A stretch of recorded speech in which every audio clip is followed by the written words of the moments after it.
आपने कभी कुत्ता को सोते हुए देखा है? कुत्ता कैसे सोता है? देखो, भगवान ने इन जानवर को भी कितनी अच्छी प्रेरणा शक्ति दी है, कितनी अच्छी चैतन्य शक्ति दी है। कुत्ता सोने के पहले क्या करता है, आप देखोगे खेतों में, खलिहानों में, पार्कों में, मैदानों में, कुत्ता सोने के पहले क्या करता है, उस एरिया की जो मिट्टी होती है, ऊपर में खरपत, गंदे हाथ घास होते हैं, उस सबको पैरों से हटाता जाता है, वहाँ गड्ढा करता जाता है और तब तक गड्ढा करता है जब तक अंदर से सॉफ्ट कोमल मिट्टी ना निकल जाए। वो जगह को अच्छा से नीट और क्लीन करता है, फिर वो जो अच्छा सा मिट्टी निकल जाता है, वो सॉफ्ट होने लगता है, वहाँ पे जाके आराम से मस्त होके वो कुत्ता सो जाता है। देखो, ये जो जानवर होता है उसको भी अपने सोने के लिए एक नीट और क्लीन जगह चाहिए, एक शांतिपूर्वक जगह चाहिए, वहाँ जाके उस गड्ढे में आराम से सो जाता है। लेकिन हम इंसान क्या ऐसा करते हैं?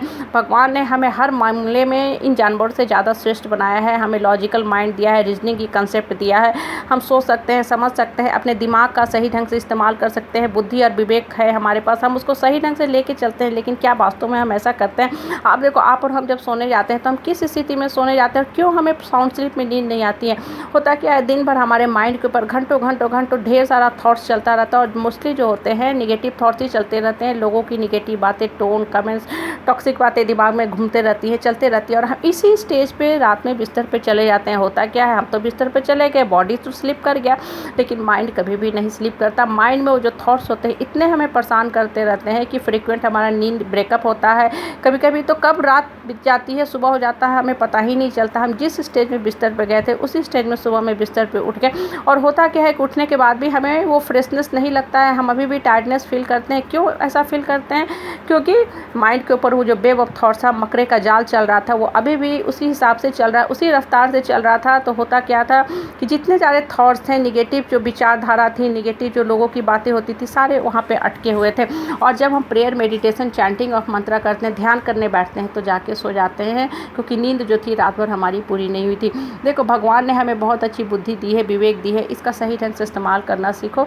कुत्ता भी होता है ना, देखो, ऊपर की सारी गंदगी को हटा देता है, फिर वहाँ कंफर्टेबली वो सोता है। तो क्या हमारा अपने ऊपर कर्तव्य नहीं है कि माइंड के ऊपर जो निगेटिव थॉट चलते रहते हैं सबको अपने साइड करें, हटाते जाए और माइंड में सिर्फ और सिर्फ उर्वरा शक्ति, फर्टाइल जो थॉट्स होते हैं उसको दिमाग में भरते जाएं, माइंड को उपजाऊ बनाएं और माइंड को किसी उपयोगी काम में संलग्न करते जाएं।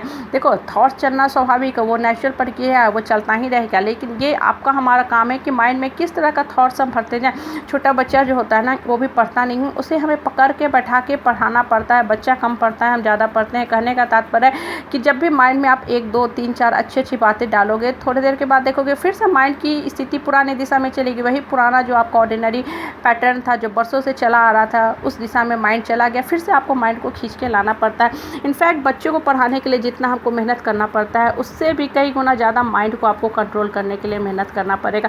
और मोस्ट इंपॉर्टेंट, जो हम जिस फैमिली में, समाज में, परिवार में रहते हैं, हम जिन रिश्तेदारों से, परिवार के लोगों से घिरे रहते हैं, 90% जो लोग होते हैं ना, उसमें बेकार के लोग होते हैं, जो सिर्फ और सिर्फ बेकार की ही बातें करेंगे। ऐसे लोगों के से हमेशा दूरी और डिस्टेंस रखो, नहीं तो आपका माइंड जो है हमेशा नेगेटिव थॉट से हेवी होता जाएगा। देखो, काम करके कभी हम नहीं थकते। जब भी आप काम करोगे आपको अंदर से बड़ा सुकून, शांति लगेगा, आपको लगेगा आज का दिन बड़ा ही मीनिंगफुल हुआ, क्योंकि आपने जीवन को सही ढंग से इस्तेमाल किया, जीवन को सही ढंग से चलाया। लेकिन जब निगेटिव थॉट्स आपके लाइफ की जो जीवन की दिशा होती है, दशा होती है, उसको ख़राब करने लगती है, तो मन जो होता है अंदर से कुंठित होने लगता है, दुखी होने लगता है, आपको लाइफ मीनिंगलेस लगता है। इससे जीवन का हमेशा उच्चतम लक्ष्य रखो और अपने माइंड को ऊपर वाला के पास जाके सिर्फ और सिर्फ स्थिर करो। जब आपका माइंड ऊपर वाला की तरफ स्थिर होता जाएगा तो अपने आप देखोगे जो लोगों की निगेटिव बातें हैं, जो स्नीकी पीपुल होते हैं, ओछे पीपुल होते हैं, ताना कसते हैं, टोन कसते हैं, बेकार की बातें करते रहते हैं, इनसे आप अपने आप साइड होने लगोगे। अपने मन को मेंटली, स्पिरिचुअली, इमोशनली स्ट्रांग करते जाओ। जितना ज़्यादा आप स्ट्रांग होते जाओगे, देखोगे लोगों की बातें जो है ना आपको कम प्रभावित करने लगेंगी। बीमार वही आदमी पड़ता है, कीटाणु विषाणु उसी के शरीर में प्रवेश करता है और उसी के शरीर में बसता भी है जिसकी शारीरिक शक्ति कम होती है, इम्यून सिस्टम कमज़ोर होती है। जो इंसान स्ट्रांग होता है ना, बीमार पड़ता भी है तो तुरंत का तुरंत वो ठीक हो जाता है, वो बिस्तर को पकड़ के नहीं बैठे रहता है। जो कमज़ोर आदमी होगा उसी के माइंड में देखोगी लोगों की निगेटिव जो बातें होती है ना, अटकती हैं, पटकती हैं और वो आदमी को जीवन को जो दशा होता है ख़राब होने लगता है। जीवन को हमेशा बहुत प्रीसियस समझो। लाइफ और टाइम जो है ना बहुत ही प्रीसियस है। लाइफ को सही ढंग से मैनेज करना सीखो, जीवन को सही ढंग से मैनेज करना सीखो, तभी आपके जीवन की जो दशा है ऊपर उठ जाएगी। और घड़ी घड़ी ये जो बेकार जो रिश्तेदार है तो है ना, उनसे माफ़ी मांगना भी छोड़ दो, नहीं तो क्या होगा कि आपके अंदर की शक्ति हमेशा ही कमज़ोर होती जाएगी, डिप्लीट और ड्रेन आउट होते जाएगी और आप अपना जीवन का जो लक्ष्य है ना उससे भटक जाओगे। ये जो लीज टॉक, क्रॉस टॉक करने वाले लोग होते हैं ना, सिर्फ रिश्ते की आड़ में आपका इस्तेमाल करते हैं। इसलिए ऐसे रिश्तेदारों से दूर रह के अपने जीवन को सही ढंग से मीनिंगफुल बना के चलो।